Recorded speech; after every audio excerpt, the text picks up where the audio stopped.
ലോക വനിതാ ദിനത്തോടനുബന്ധിച്ച് ജിടെക് കമ്പ്യൂട്ടർ എഡ്യൂക്കേഷൻ 1002 വനിതകൾക്ക് സൗജന്യമായി പഠിക്കുവാനും ജോലി നേടുവാനുമുള്ള അവസരമൊരുക്കുന്നു. ഇതിന്റെ ഭാഗമായി കളമശ്ശേരി ജിടെക്കിൽ നടന്ന വുമൺസ് പവർ പ്രോഗ്രാമിന്റെ ഉദ്ഘാടനം Kalamassery saint Joseph English medium higher secondary school administrator Mercy teacher നിർവഹിച്ചു.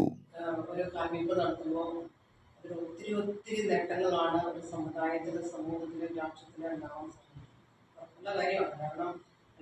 കാരണം ഞാൻ എൻ്റെ മൊബൈലിൽ പഠിച്ചത്, എൻ്റെ കമ്പ്യൂട്ടർ ഞാൻ പഠിച്ചത്, ഞങ്ങളുടെ കയ്യിൽ പറ്റുന്ന കമ്പ്യൂട്ടറൊന്നും ഇല്ല, പഠിച്ചത് ഈ കൊറോണ കാലത്താണ്.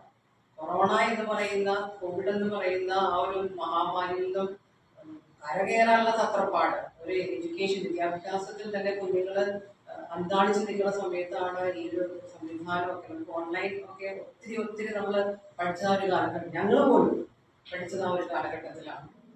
റീൽ കോൺടെസ്റ്റിന്റെ ഉദ്ഘാടനം വ്യാപാരി ഷെഫിൻ നിർവഹിച്ചു. Centre director Jiju Alexander, centre manager Minu Kuruvila എന്നിവർ സംസാരിച്ചു. ഈ പദ്ധതി തികച്ചും സൗജന്യമാണ്. ഇന്ത്യയിലെ മുഴുവൻ ജിടെക്കിലൂടെയും ഓൺലൈനായി അപേക്ഷിക്കാം. 35 വയസ്സിന് താഴെയുള്ള സാമ്പത്തികമായി പിന്നോക്കം നിൽക്കുന്ന +2 ഡിഗ്രി കഴിഞ്ഞ വനിതകൾക്ക് രജിസ്റ്റർ ചെയ്യാം. News desk Kalamassery.